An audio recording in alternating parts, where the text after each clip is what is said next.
I founded the National Space Agency in Malaysia, so I'm very familiar with the problems that the UAE Space Agency is going through right now, trying to envision a long-term space program for the country where there was no space program before.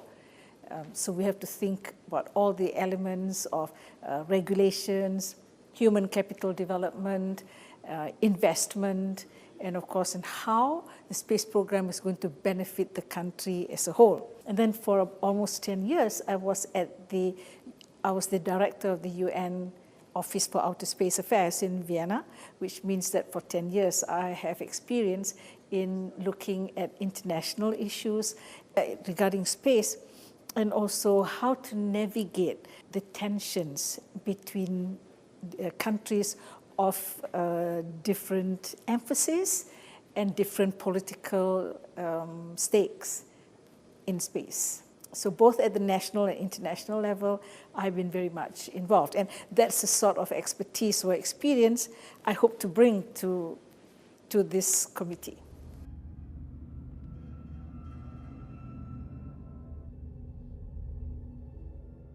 I think it's terribly exciting.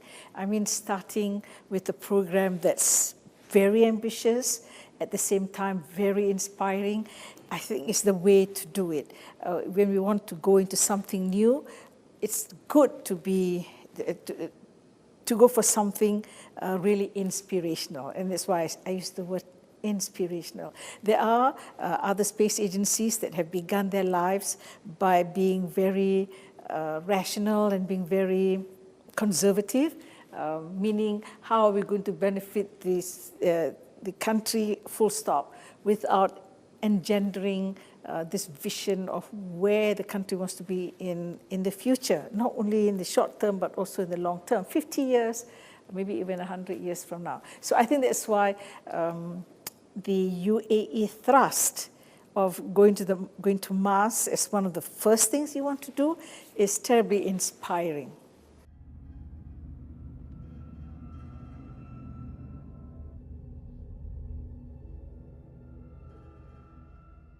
Oh, the potential for youth here is just immense, because I think, as you can see, how the youth was inspired during the time of Apollo program in the US, I hope the same will happen in the UAE.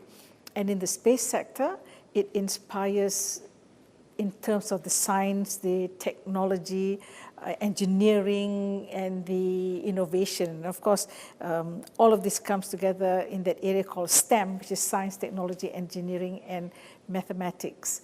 And youth has a great role to play in this, because they are the ones that are going to inherit the future. It's youth who has the best attitude towards new technologies and new ideas. It's youth who are also going to be driving what that future will look like. So the potential for youth involvement here and for youth to be excited, they are so great in the space program.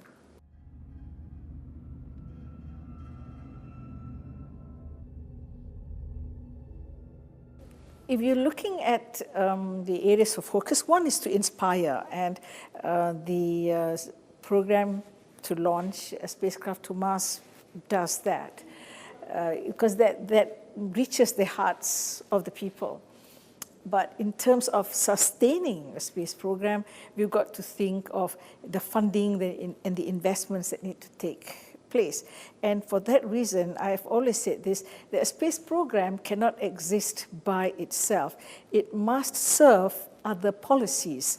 And so you must look at the agriculture policy, the defense policy, the telecommunications policy, to how space, the space sector, can service or provide benefit to all those policies. And that's extremely important.